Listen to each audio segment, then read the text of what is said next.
Thank you for tuning in to episode 15 of Inside Zed Run. Today's special guest, we have Joe of Zombies Racing. I might call him Zombie a bunch of time. I've been calling him that for months because I know his name. Yeah, And then Chad of Black Diamond Stables. How are you guys doing tonight? Good, man. How about you? yeah, great, thanks. And so I'm just going to start it off with a quick question to both of you. How long have you been into Zed and what got you started? Uh, I've been in since the Terror drop. I had a friend basically text me the Wednesday before the Terror drop, so 2 days before it, and was like, "Hey, you should look into this horse racing game." And glad I did at this point. And Nice. you, Joe? I've been in since about March. It was the day before they didn't have names on the drops, but it was like the last one before the switch to Matic. So Oh, I was on the last Ethereum drop. oh, wow. So I yeah, thought you've been in a lot longer than that.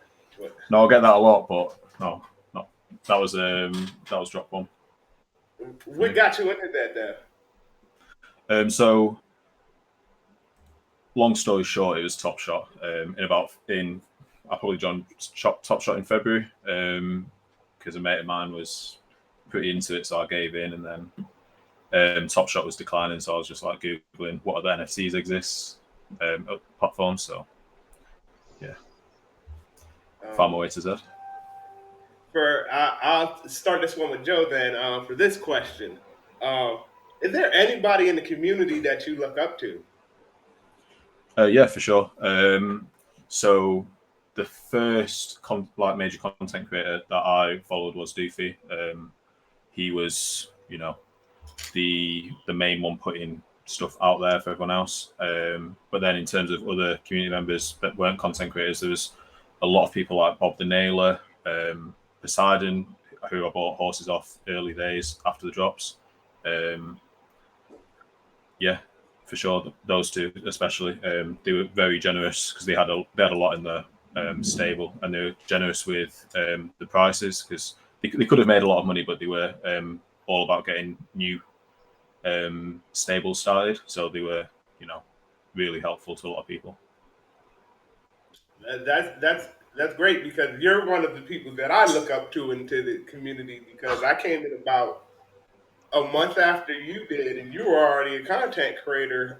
As far as you used to Yeah, stream like talk about soccer and then streaming races and stuff. So yeah, it's yeah, pretty fun because you got I believe I came in. I read the New York Times article and then I started watching Poseidon videos. And somehow Poseidon got me to Doofy, and then Doofy got me to Twitch to him and Pony Plug, and so I was trying to consume all things Zed, and boom, there was Zombie, the only other streamer at the time. And so yeah. you know that was just I used to watch your show because I had different hours, so it was cool. For And sure. so Chad, Yeah. That's man. I appreciate you producing content. And to Definitely. Tad, the same question to you as well. Is there anyone in the community that you look up to? Yeah, I mean, Zombies doing awesome. I definitely look up to what they're doing with. I feel like the community as a whole has been really good about putting on, different tournaments and kind of making Zed bigger than just the game. And he's kind of leading the way in that, in my opinion. So that's awesome. Obviously, I look up to Arbitrage because I don't think anybody runs their horses better. Uh, they just they're out there killing it. Um, it's funny, when I first came in though, there was a lot of stables I looked up to. Obviously, you got Poseidons and Doofies and like Catch Me Riding Derby. I used to be super jealous of him because he was in like every Griffin, uh, just testing out some new horse. So yeah, there's a lot of good stables, and I feel like all of them are really good about reaching out to you and helping out. Or if you reach out to them, they'll help you out. Obviously, MJ, Sean versus All, those guys putting on great content, making the game enjoyable for everyone. So That's a good thing. And so Zombie, besides just doing the tournaments, I just want to know there's a lot of different ways to approach Zed. From a gameplay perspective, do you find yourself more of a racer because you got Zombie Boy, or do you find yourself more of a breeder? What's up, MJ? By the way, just joined now. What's up? Sorry. Yo, how you doing? All right.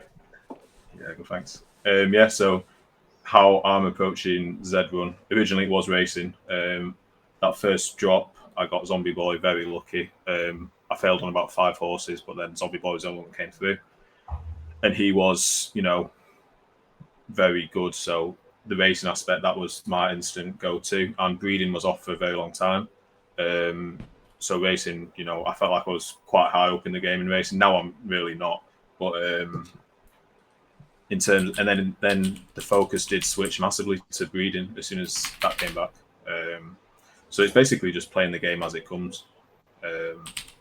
In terms of right now, the tournament stuff is overtaking the stable. So, but yeah. Might have to get yourself a stable hand.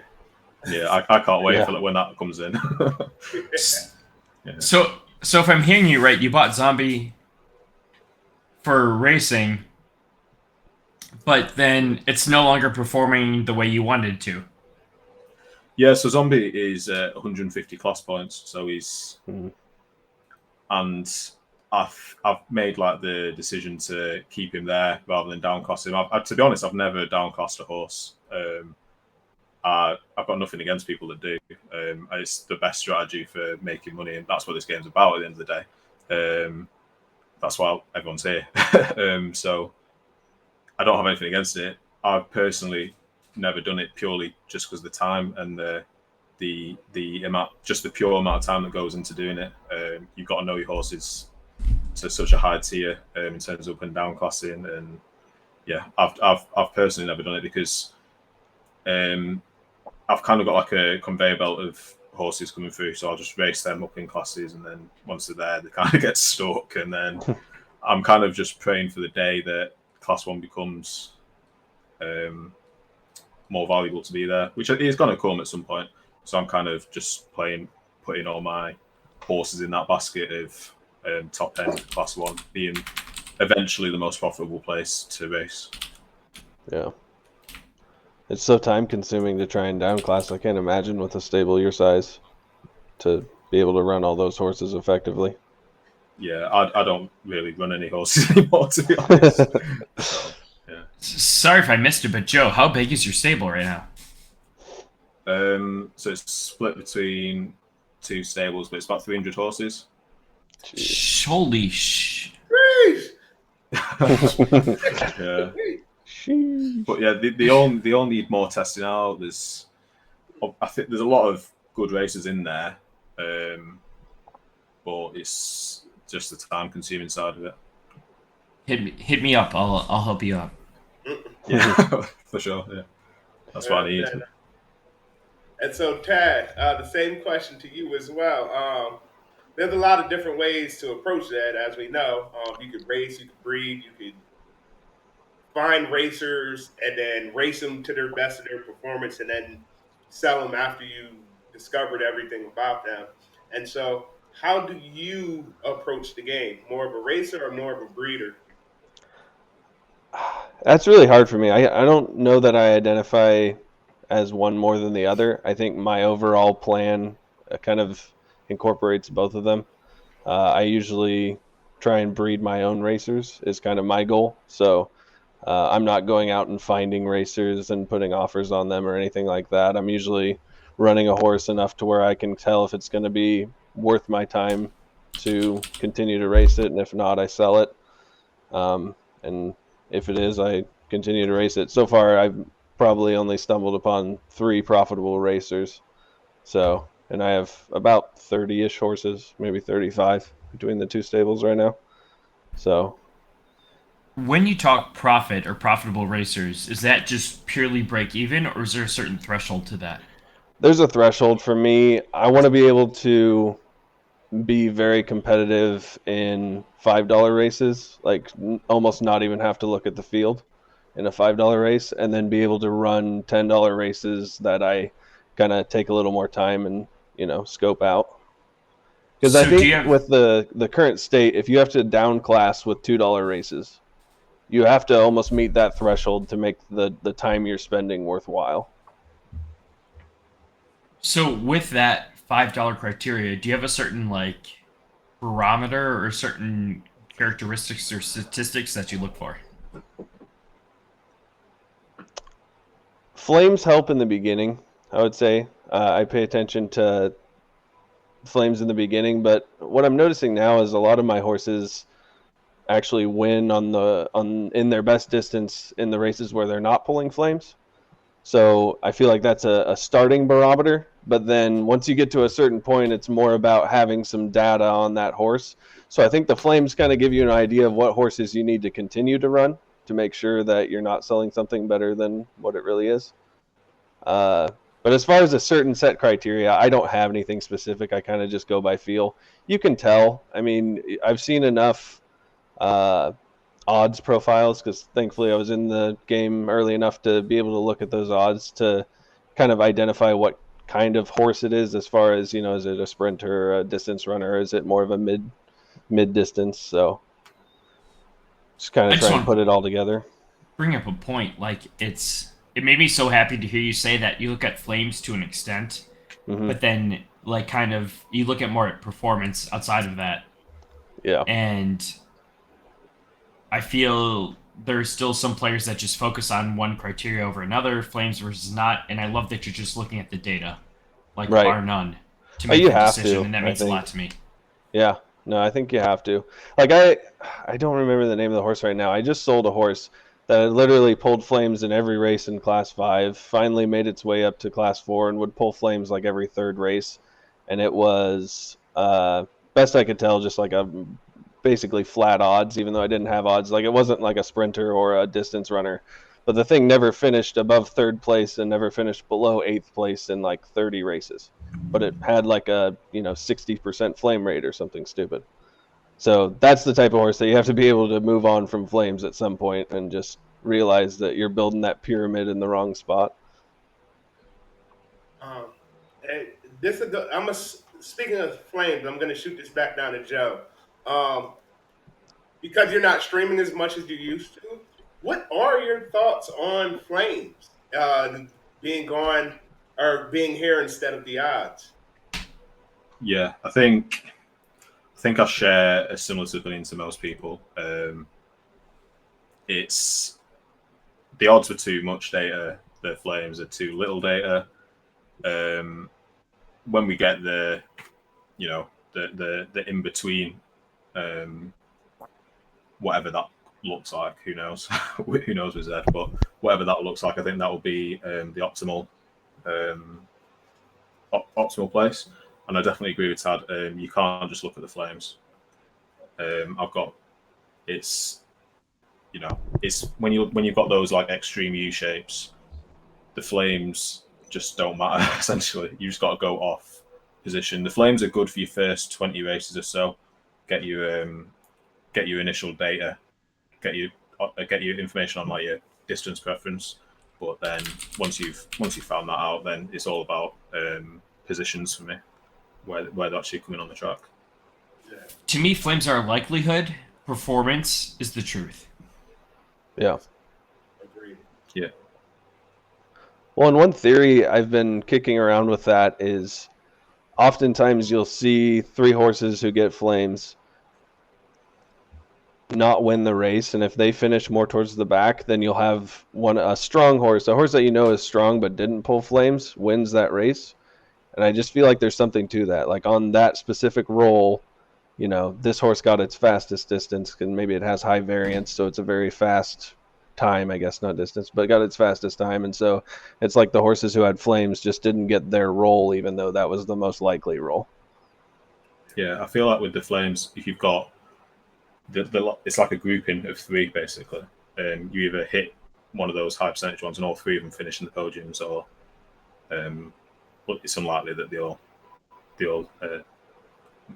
if one of them doesn't, then they all won basically. Right. Another good question I would have then. So, since the updates, the last update, the fatigue and stamina update, I feel like now the flames they might show a little bit more than they were showing before. because you would only get one, maybe 2 or 3 races, and you don't know what your horse's capabilities are when it's fatigued. Now that they're all fresh, people are saying that, oh, the racing algorithms changed. Well, we don't really know because you don't know what the other people in the race, how much they were running their horse or how much they're running it, to determine Yeah. if the horse is even running at its full capabilities. And then there is, like, if you race long enough, your horses do go through hot streaks and losing streaks as well. So that's just for me. I'm glad they finally. I think it's too many races. I think it should be like 5 instead of 10 because 10 is too many. But there's always going to be complaints. Somebody might be like, "Oh, it's 15 Yeah. or 20. It should be." So, what are your thoughts on those? I'll start with Tad for that. Do you think it's too many at this particular moment or too little? And can I add something to your question, Golden Glow? Go ahead. What has been your best hot streak, and what has been your best or your worst cold streak? So, Great question. yeah, this is a good question. So with the stamina, I think it's really hard to hit that middle ground to where these horses that nobody wants to see on the track are able, to run enough, to be able to be profitable and still hold value, but at the same time, the guy who has one horse who wants to run that one horse all the time can sit down and play for a long enough duration to get him in the game. So I think it's kind of a fine balance between those two things, I think we're close. I think 5 would be too few, and maybe 10 to 12 is too many, but somewhere in between there is probably the happy medium. And then longest hot streak and cold streak. I don't have my best racers are fairly consistent. I feel like the two that I've ran the most. So I've had a few cold streaks, but I have a friend Pack who has a horse Rush. And Rush has gone through some epic cold streaks, and to hear that guy whine about how terrible his top 100 horse is, But yeah, I mean, seriously, gone 60 some races without a win, and this is an amazing horse. So there's definitely something to the cold streak, hot streak, because then she'll turn around, pull out of it, and win 5 in a row, or win 7 out of her next 15 or something. So. So Pack, is that Pack Protocol or Pack is that Sandman, sorry. Pack Sandman, the legend, Yeah. the OG. Oh, Both yeah. are legends in their own way. But Yeah. yeah. And so, shoot the same question down to you, then, Joe.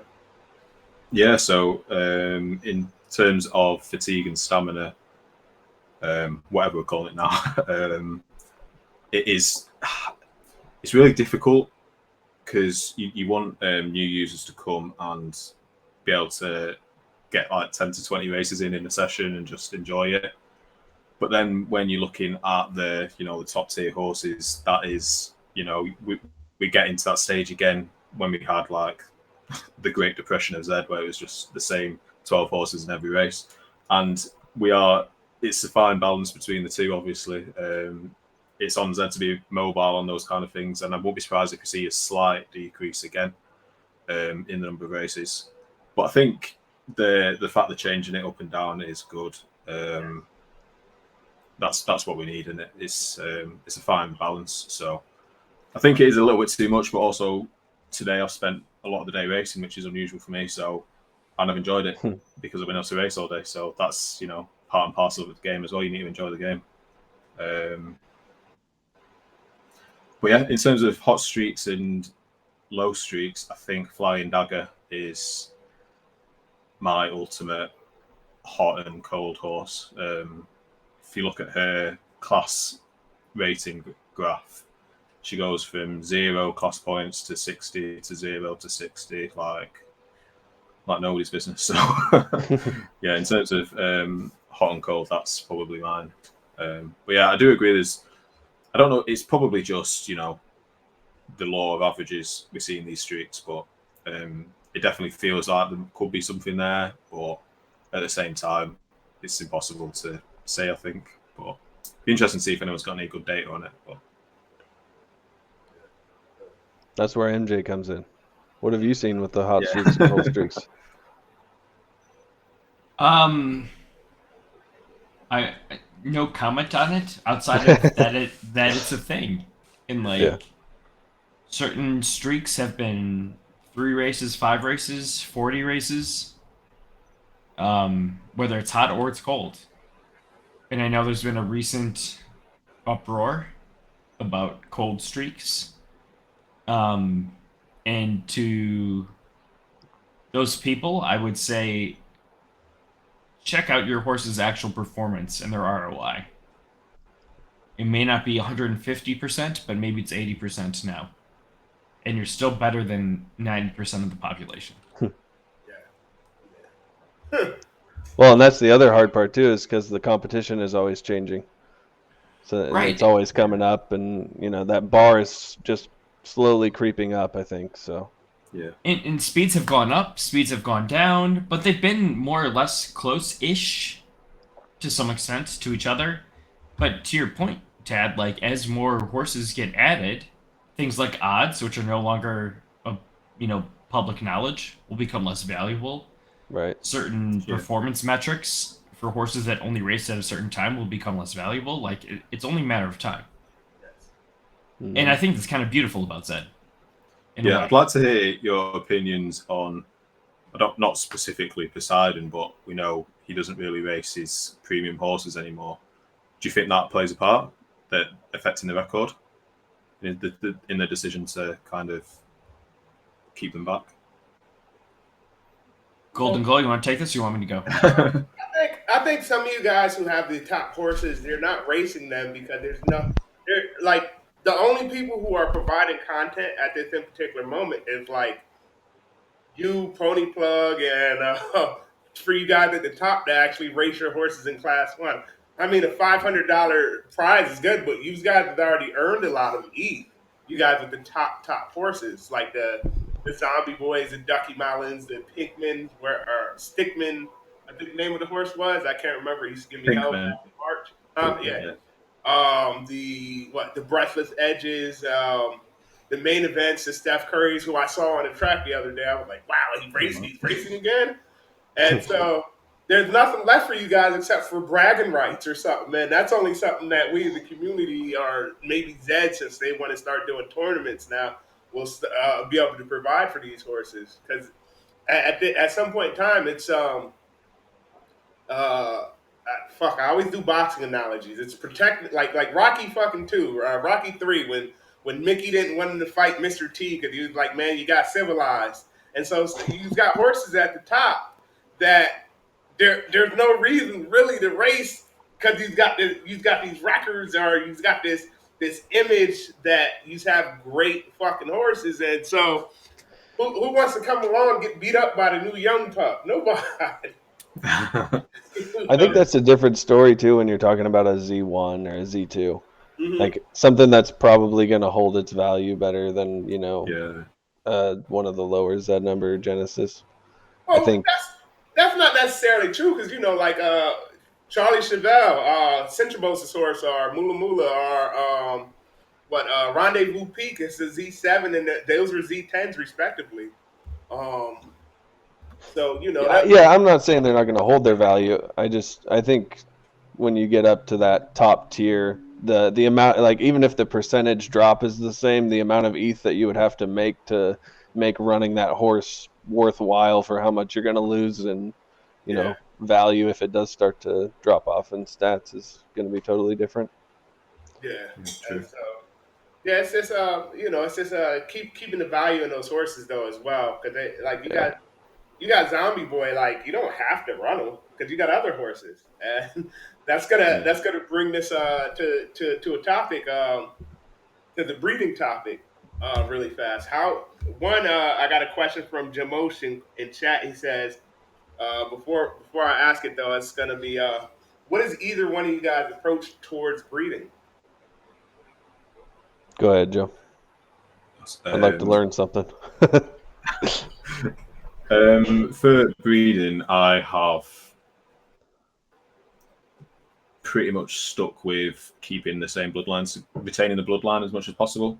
So knackers with knackers, sabos with sabos, and like as the stable allows, basically.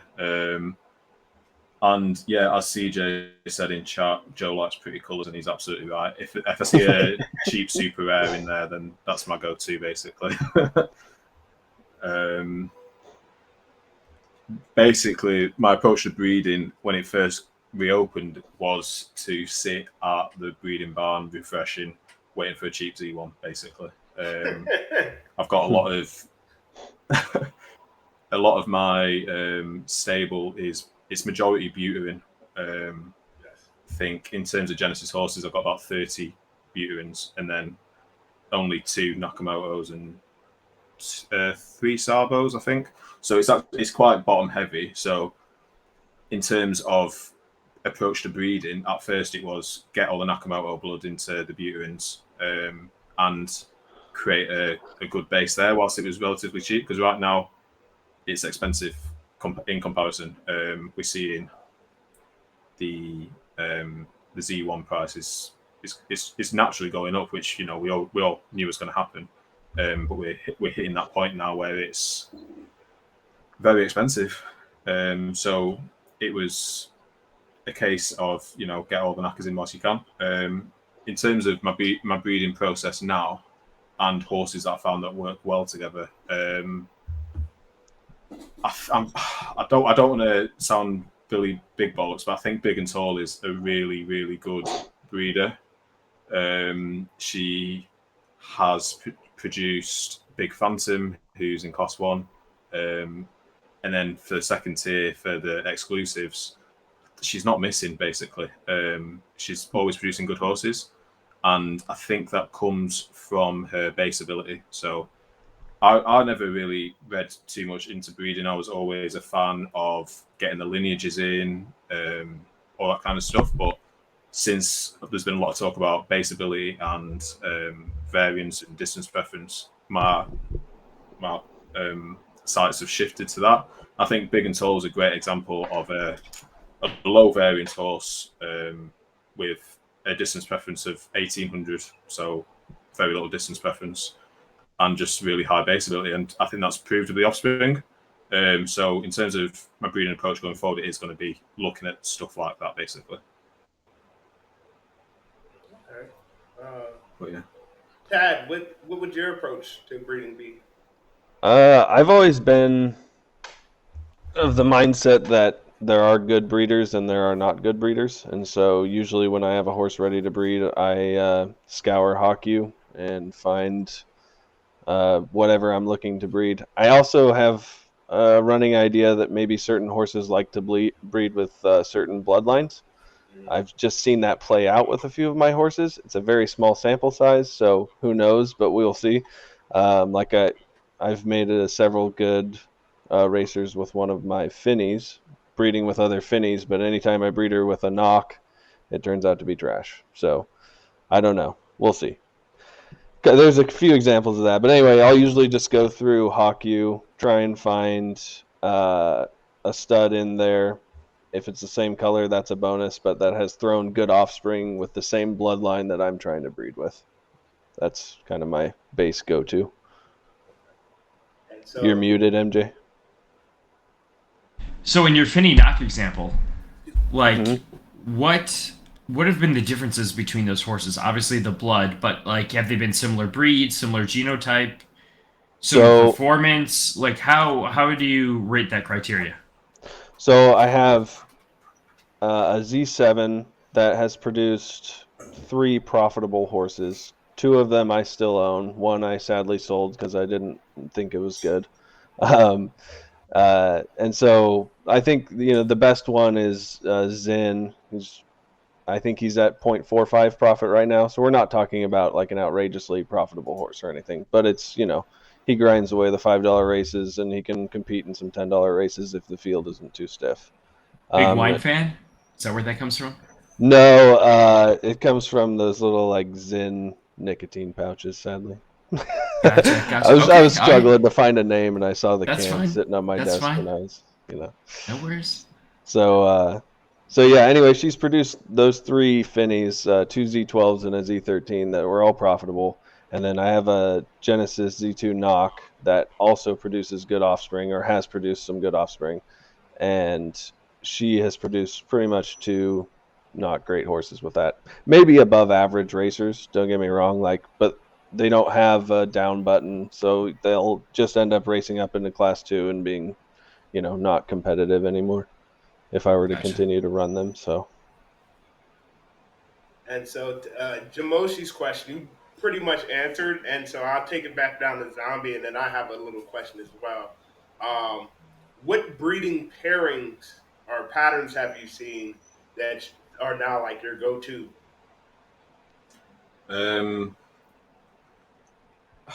It sounds bad, but I'm a big believer in the failed supercoat theory. So in terms of pairings, I like the coat Really? colours being the same. I never. I will say 2 out of those 3 profitable Finnies I bred were failed supercoats. Sorry to butt in, but yeah, 2 out of 3 were, and they are the 2 better ones. So who did you breed them with? Because the data on the whole shows that failed supercoats actually perform worse than the average breed. That's because more people have. The thing is, breeding. I'll be able to answer this one because Yeah. PJ also said, "What is this? Where's the failed supercoat thing coming from?" Well, I can tell you that. if you Yeah, go ahead. if everyone remembers, right, this is really fast. If everyone remembers when the floodgates opened for breeding, half of the people were trying to bang the first Z1 Nakamoto they could find at the cheapest rate, and the other half, or a third of of that half, or 3/4 of that half, was looking for a Nakamoto that matched its coat. Like I went in and I bred with a Genesis Finney that matched my coat that had a winning record, and so I got a failed super coat. So a lot of people actually are going for super coats to begin with, and so you're coming up with this failed supercoat theory when it's no, people were just trying to breed a supercoat just in general. So you may hit the lottery just like you may hit the lottery with breeding any other horse, So it's a failed I think supercoat thing, but people are just going for supercoats, I think, more than any other thing. Yeah, I think that's true. But Um, the question I asked for Zombie is we do know Zombie Boy is one of the top Z10 Buterin Genesis stallions. I have 2 questions. Damn it. Where do you rank Zombie Boy in terms of Z10 stallions? Because I remember early there was what in my brain, I only remembered Zombie Boy being a Z10. This is before Mula Mula and Charlie Chevelle got in, and Reborn Racer. And so, yeah, among the Z10 Genesis buttes, where do you think Zombie Boy ranks? I mean, for me, he's number 1, obviously. Easy answer with that. I think for me, right now, Zombie isn't, he's not. He's obviously very good Buterin, but he's stuck in class 1. He's 150, and I've got him bringing him down. But it's when you first get a horse like that in the ecosystem at the time, he was the best Buterin by some distance, and he was beating Breathless Edge and Grandeur in Class 1 races. So he was like the first Buterin to compete in Class 1, from my understanding anyway. And that was, I think, it was at the time really hyped to have $100 horse beating these Z1s basically, and I think for that reason he's number 1 as like a celebrity kind of nostalgia, setting the pace kind of thing. Obviously, Mula Mula is ridiculous. I don't think we'll see another Buterin as good as Mula Mula. So I think for me he's number 1, but obviously in the racing scheme of things right now he's not. But that's just because we've got so many unbelievable horses on the track. I think if we had a Genesis only racing system or class system, I think that he'd come back and prove his worth again. But with there's so, especially with the high distance preference horses, there's a lot of really sick bred horses at that distance. So it is harder for him. And I was looking into Zombie a couple days ago, and I see that this was the second question. His breeding. I didn't look into all of his offsprings, but he seems to be producing pretty good offsprings. What has your strategy been breeding Zombie Boy? And if you ever put him in at the minimum, I'm sniping him. Just letting you know. Good No. luck. Yeah. So my tactic with Zombie is not. I don't really think it matters, like in my analytical brain, but then also it's like a little thought in the back of my head. It might matter in the future. But I've managed to retain all the legendaries in stable for that bloodline kind of thing, because I don't think this is the final version of the breeding algorithm we're going to see. So I think for that reason, I've tried to keep the blood as in-house as possible. In terms of his actual offspring, his notable ones are the Night King and the White Walker, who were the first two, and since then he's not been at the races as such. But I've not bred him for the past 3 cycles, I don't think. And you want to put him in for the minimum, we're we have a community who gladly take some of that blood off. I'm just saying. Just let me know first so I can get ready. So yeah. I was never brave enough to do a minimum breed with him. But yeah, I think purely because I have sniped other people, I think I've not felt that pain yet, but I know I'm going to sometime. So you think you got a target on your back? Yeah, in the zombie Discord, there was for people just putting sniping gifs in just non-stop whenever breeding was brought up, and it's really funny.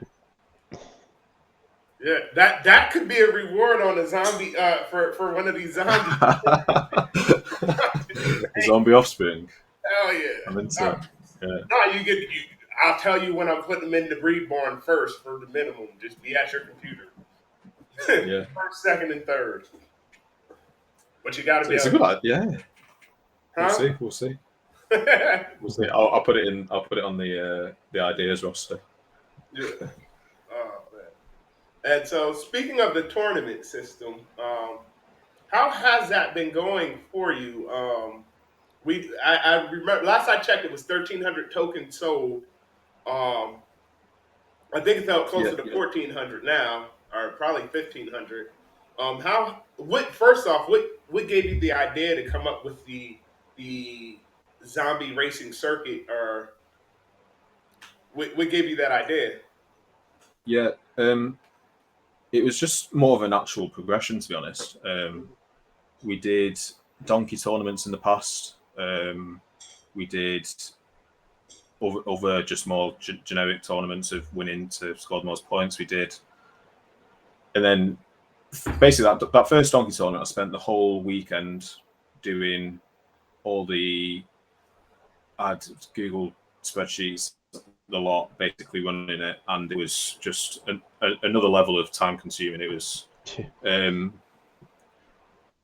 was basically how do we automate that kind of thing. We had the site already because we were doing like news content, and we have the stable site as well in there now. But then the natural progression from that was to put the tournaments on the site. So that was the initial idea, and then following that, the idea for the tokens was basically the entry system was hard to do manually. We wanted to provide something for a massive community, basically, and there was a lot of people joining these tournaments. So basically, it was a case of wrapping all that into one entry fee for 12 tournaments, and then obviously that develops into a token mint. The gamification in terms of the bloodline and the color groups, obviously the secondary market and the sets, everything's been going off in that side of things. We're up to 1,850 mints, I think, roughly about that. So it's been going. It's been it's going well, in my opinion. 10,000 as the total was very ambitious. It was more of a case of not limiting the supply, so everyone could join in.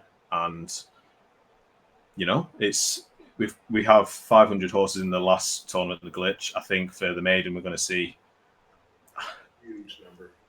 I think 1,500. I think is the anticipated amount, but I won't be surprised if we go over that. Which is a lot of horses. People have been saving them, and I think it's going to be amazing. The maiden, and we've got a nice little gap now before the start on the 24th of October, which is also the burn date. So people can only mint up until that point as well, and then you have 14 days. People, you have 14 days to mint your zombie token before you mint another one. Exactly. Yeah. One quick question going back to the tournament thing. I know MJ got something he wants to ask. I see him get ready. Are we going to get another fantasy soccer league tournament again, like which was the first tournament you had? I'm so in. Sign me up. The Euros one. Yes. Which one was that? Sorry. That Euros. was the Euros. I think. Let's do an EPL one. I'm in. Yeah, I think that was meant that one. An EPL one. we do have a fantasy league, and I've completely neglected it, and I feel really bad. But we do have a EPL league going right now. But if we start we can restart in January with the second half of the season, and turn it into a big event if we're all keen. 100%. I'm in. Sign me up. You're Great. going down. Americans coming in. I know that, like, because I don't college soccer, and people were like, "Oh my God, freaking Italy, come on!" And then, like, I don't know who won that tournament, but I know there was a lot of freaking excitement going around because I just never got into soccer, so that on me. But I could get into soccer. That was awesome. Yeah. Oh man. That final was really tough though. Really tough to watch. The first final for England in 60 years or something. So I came out of it extremely sad. So. Yeah. And so real fast to Tad, because MJ's typing. So Tad, there's two Black Diamond stables in Zed. Can you let people know which one you are and the differences? I'm the Black Diamond stable. Okay. I don't know if that guy was here before me. I don't think he was, because originally I was Black Diamond, just Black Diamond, no stable, no the or anything. But then it looked like it was a real stable in real life, and so I didn't want to. And I didn't know how far that was going to go. If it was a real stable in real life, I didn't want anybody reaching out to me if anything ever actually happened. So yeah, I'm the Black Diamond stable. I think I'm actually going to put Tad in there. That's kind of my nickname, so that way there's less confusion. There's been some unsavory Discord messages that I've received about some transactions that I didn't make, so I'll just leave it at that. But just know there's multiple Black Diamond stables out there. And so don't send your hate mail to Tad. Yeah. Send it to the other Black Diamond stable. Yeah, get that switched around. So Joe, like, how do you envision tournaments going forward then? Like, what does the future of tournaments look like with everything that Zed has announced? Yeah, I think the Zed announcement was a shock, but it was naive to think that it was never going to come. I'm surprised they did it so soon, but at the same time, I'm going to be in those tournaments, trying to win the prize. I think it's good for the ecosystem as a whole, and that is why we were doing it as well. Get horses on the track, racing for more than just your generic prize pools that were existing already. And yeah, I think going forward, well, we've got season 1 lined up. Season 2 is we're ambitious. We weren't big with season 1, so I don't think season 2 is going to be and any different, it's going to be shoot for the stars, and one of those kind of things. I think it is really good for the ecosystem that Zed have started with their tournaments. Tournament 1, I think we'll see a few things come to light that with their setup, you probably are going to change just from running tournaments. There's a few like little niggly things like sandbagging and all that kind of stuff that you can do more to compensate for, but we'll Right. see. They've come out and said a lot that they're going to be adjusting every tournament as they go on, much like we do, So the flexibility is there, so that's the main thing. I hope the flexibility stays. I hope that keeps. I hope they listen to that. Yeah. If Zed hasn't reached Sure out to Joe yet about how to run a successful tournament, they need to.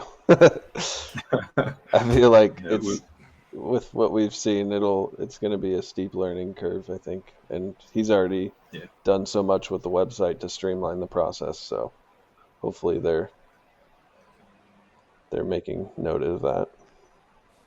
Yeah, Took the words right out of my mouth, Dad. I think everybody thinks that. Like, you might want to Well, like this will go back into like another NFT game I play. I'm not gonna name it, but they they do the game stuff. They have a marketplace on the site, but they let the community also have a marketplace that connects with their API. And since they give us access to the API, they could come in and inspect. To me, I feel like they could come in and inspect and just let Joe run the whole show for Zombie tournament, or let another person, if they're able to create another site that's of high quality like Joe's is, and let them put a tournaments together. But it would be more or less a partnership between like the community and Zed itself. That's just my personal opinion, because I like the platform, and I would just rather have Zed just working on the game. The game and maybe their own marketplace, because I don't want to go to OpenSea to buy, trade, and sell horses. I'd rather do it all right on Zed.Run. And then tournaments or stuff like that, I wouldn't mind there being an add-on or a link that would take me right to the zombie racing site, because it does look better anyway. Not for nothing. Looking at your horse on Joe's site is way better than looking at I want to talk to you about that after stream, Joe. It's beautiful. Like, it is chef's kiss. I've been great site in I can't take marketing credit for that, so. and development and design and UX for over a decade, and you are just crushing it, and it's incredible. And I get happy whenever I go to your site. Even when I lost the Chateau tournament, I still got happy going to your site. Oh, thank you. Yeah, it's the developer's very, very good. So I can't take the credit. I hammer instructions to him, and he's doing the business. That alone is a skill in itself. Yes. Yeah. And so I know you don't believe in downclassing, so I'll skip that one. Tad, he does and doesn't. He can if he has the time, I guess. And MJ, he teaches us how to downclass, because I believe in downclassing if I had the horse to downclass, but I would believe in it just for profitability sake. I've never gotten a top racer, and so if I could stay within a certain class to race some of my horses, I'd be happy maintaining a small profit margin to continue racing rather than just sinking more money in his head. And so, what has been your most emotional moment in Zed? I'll shoot that one to Tad and then bring it back up to Joe again. I kind of hit the lottery on the Terra drop. I got a horse that turned out to be a spiker, and I didn't know it. I didn't even know what that meant. So it pulled terrible odds in its Griffin race, because it was a 1,600 meter. I had no idea what odds even were at that time, and I continued to race that horse for like 10 or 11 races, and then I started getting offers in my Discord DMs for I think up to 5 ETH for this horse. So I ended up, trading that horse away for kind of a ready to go stable for I think it was 5 Genesis horses that I traded that horse for. So it worked out really well for me because that horse isn't as good as we had anticipated. But at the same time, it was still hard to let that go because I had become attached to it in 10 races. I don't know how. That's a thing, but it's hard. That's so hard. Yeah. So that was the hardest part, I think. I'd do it again in a heartbeat, but that was probably I think just seeing that amount of money coming into my DMs and offers was the most emotional part for me because it was like, holy crap, what, this was a $200 horse for me. Or, it was a Z9, so it was crazy. What was your most emotional, Levi?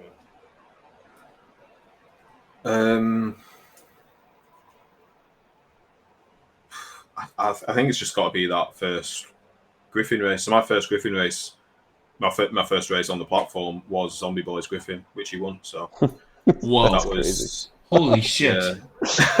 Whoa. Yeah, I feel bad because I know every single new user coming to the platform picks up a dud horse. Is like, what is this about? But I've not had that, so I'm very lucky in that aspect. But yeah, in terms of emotional, that was, that was big. Yeah. So, I've got a follow-up question for Joe. And this is a little personal.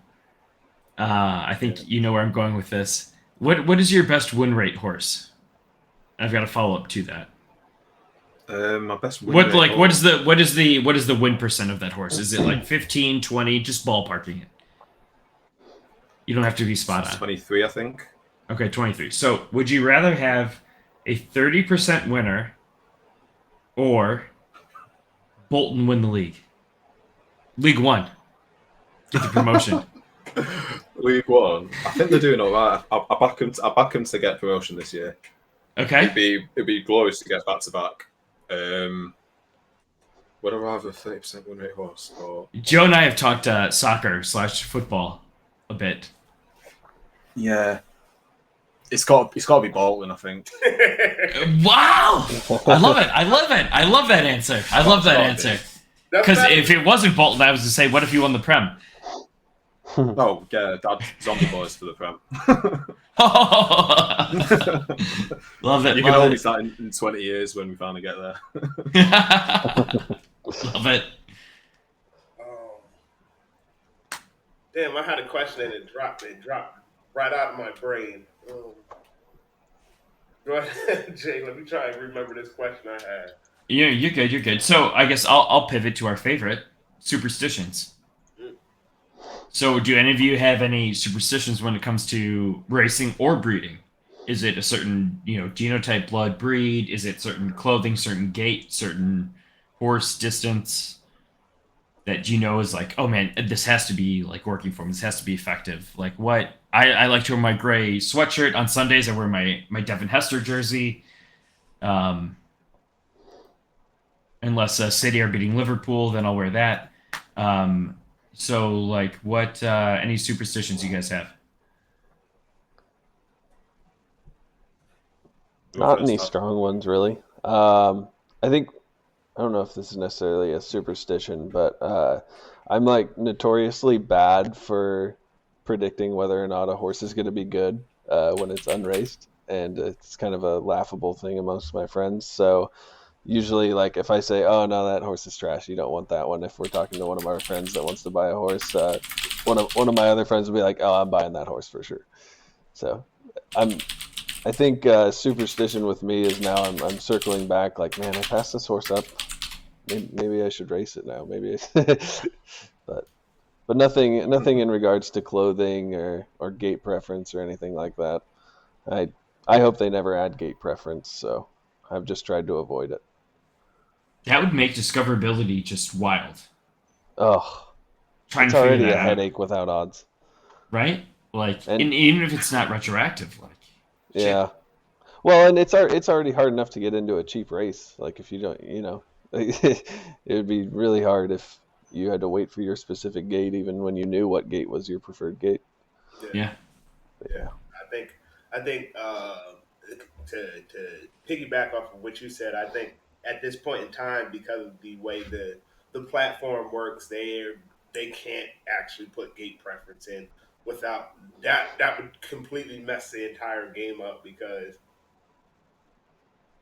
the way people are just slamming into races, just trying to race, especially at like in between 5 and 3, or in between 3 and 5. People are slamming into to get to their to just get into the race. And so if they was to add gate preference, could you imagine all 12 people trying to slam in at Oh, like yeah. gate 8? Right?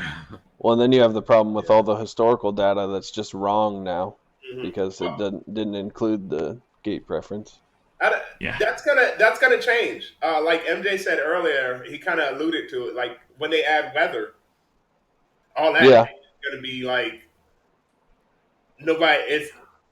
It's not gonna matter once they add weather because that's gonna change everything. I think Zombie. If I'm not mistaken, you wrote articles, and one article I used to read a lot. I read it a couple times to make sure I understood it.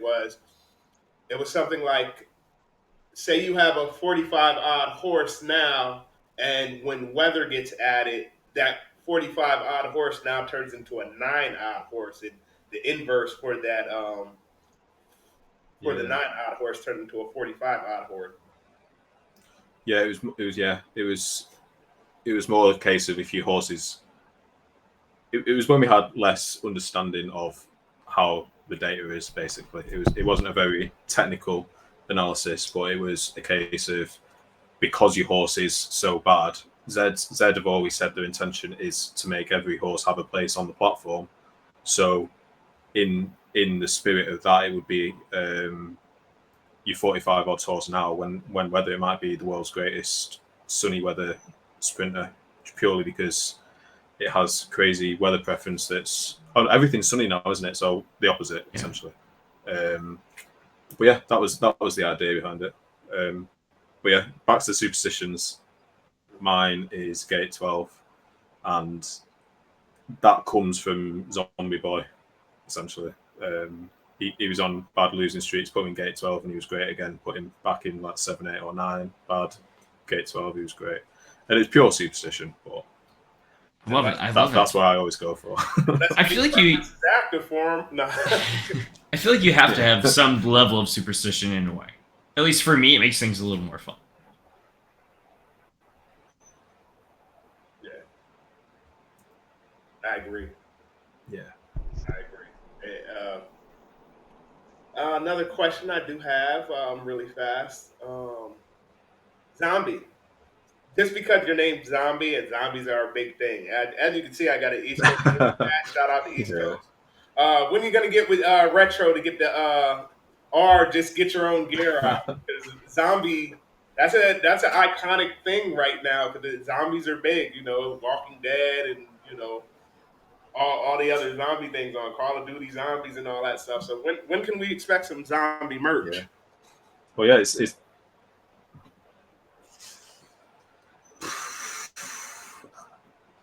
when I have a little bit of downtime, I think, from the tournaments. It is obviously, we'd love to do it. And I think it's a way we can reward early adopters for the Zombie Racing Cup for sure. It's that's how we'd do it if we were doing merch for sure. Yeah, if you see the comments Retro put in, he put a bunch of eyes in, like, yeah, basically, holla at him, basically. He got you. And if my Joker token gets me a free T-shirt from Zombie, that'd be great. I'm all in. You got a Joker token? Yeah. Wow. Hell yeah. Horns in the chat for Black Cat. Getting the Joker token. That's what's there, only like 3 or 4 of them to be minted? It's not a rainbow Joker. It's so it's a fire Joker. Okay, that's cool anyway. Nice. But yeah, it's still very rare. So MJ, you muted yourself again. Yeah, no. Intentionally. Okay. Yeah, but Is there any questions in the chat for these two fine gentlemen? Because it's 2 in the morning where Zombie's at, and I don't want to like keep him up super late. I don't have a I'm question. all right now. I've got a comment for Zombie, and just want to say that I'm sorry I haven't been in your streams lately, but that's purely because my horse won its first ever race in the Donkeys tournament, and I feel like going into your stream while I race is cursed, so I won't be coming back. So that is my superstition. Yeah,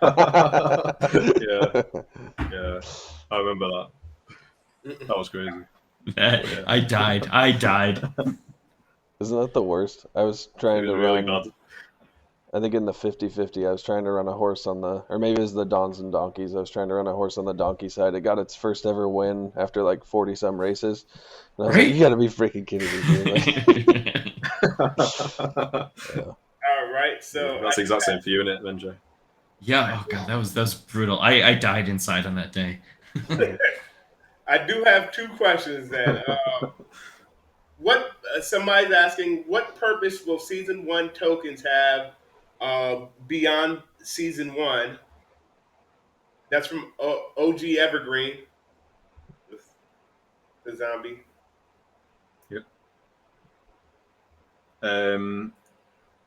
Well, that would be some alpha that I can't really disclose this time. But for sure, like, I'm all about rewarding the early adopters, and I know as soon as the tournaments finish, I don't want a mass sell-off of season 1 tokens. I don't think they're essentially, you know, the genesis of our collection. So we will always build value into those. So I don't expect them to be going anywhere soon. There's obviously the motivation to have a season 1 token by if you have 2, then you get a season 2 token. So if you are just sat on 1, then you're essentially pre-minting your season 2 token. But then, yeah, collecting the season 1s get you the season 2s as well. So that's the major utility. But beyond season 1, that they will be still have some utility going forward, because the whole zombie racing club is, I'm doing it from the perspective of if I was buying into it, and I know what I would want from it, so I wouldn't want my season 1 tokens going down the drain, basically. So yeah. And so I'm assuming this is for both of you guys. This is from the OG Lucky Jack. Shout out to Lucky Jack. What motivates you when you wake up?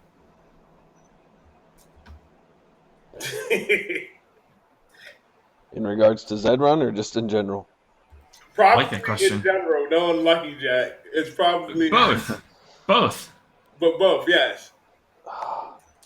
Zed Run specifically, what motivates me is I want to have one of those just killer racers that just you can throw it in a $50 race and just know that you have a fighting chance to win every one of them. And I want, like me, I would be super proud if I actually bred that horse.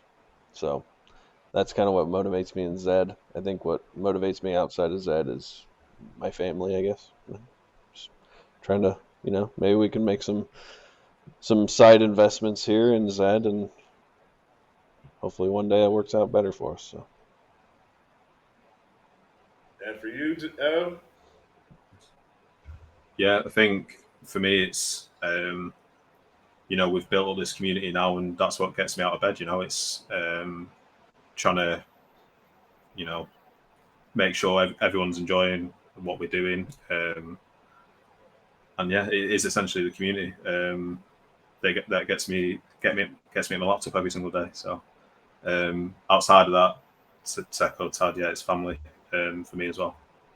But yeah, the community is insane.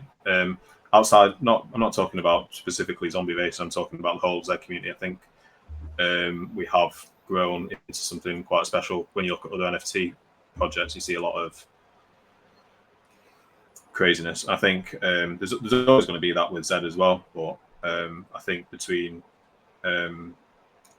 especially between the content creators, I think we're all really in sync with how we see the game growing, and that is with onboarding new users and creating an environment where everyone wants to join in and feels like they're involved. And I think we're, nailing that at the minute. Mm-hmm. Where one can win, everyone can win. Yes. In theory. I mean, I'm not speaking about horses specifically, but just like the ecosystem. All right. So... All right. Okay, Jim Wash. MJ is going to do a stream. You're streaming tomorrow, correct, MJ? Yeah, tomorrow at 10. He does do data horse analysis tomorrow at 10 on MJ Stables his stream as well. We just really do interviews and talk. It'll be too much to try to get everybody to do horse analysis or analyzations. JMO, I got you tomorrow.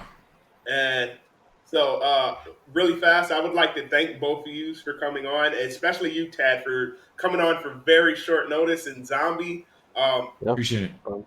Joe, I'm going to thank you for providing everything that you have provided to the community, going back before you were even doing tournaments, when you were just doing articles and just streaming. Glad you got through the COVID situation. I don't know if everybody know he stopped streaming for a while because he got sick. You were in my prayers and stuff, so, just glad to have you in this community because you're one of the pillars. And so, just want to say thank you. Oh, thank you as well. Yeah, thank you for having us on. Yes. And so, tomorrow we're looking to do a huge stream. I haven't got the time. Going to try to coordinate it because we got guys like Joe who's in Europe, and then us here in the States, and then we got some guys in Australia, and then some people in Singapore as well, like Southeast Asia. Try to get together to do a big content creator stream. Don't know whose channel it will be on, just to discuss the Zed tournament that's going to happen, to try to help people understand it, and just something good for the community, I guess. I don't got the time. We'll probably tweet it out. But other than that, I'd like to thank all the viewers for coming today. This will be on YouTube. Don't forget to like and subscribe. And tomorrow, don't forget to tune in to MJ Stables. And Joe, when's the next time you're streaming? I'll get one in next week for sure. Okay. I don't have a set time yet. But... All right. And so thank you, everybody. This is we're going to sign out. Have a good night. Thank you, everyone. Thank you guys for coming on, Tad and Joe. Appreciate you.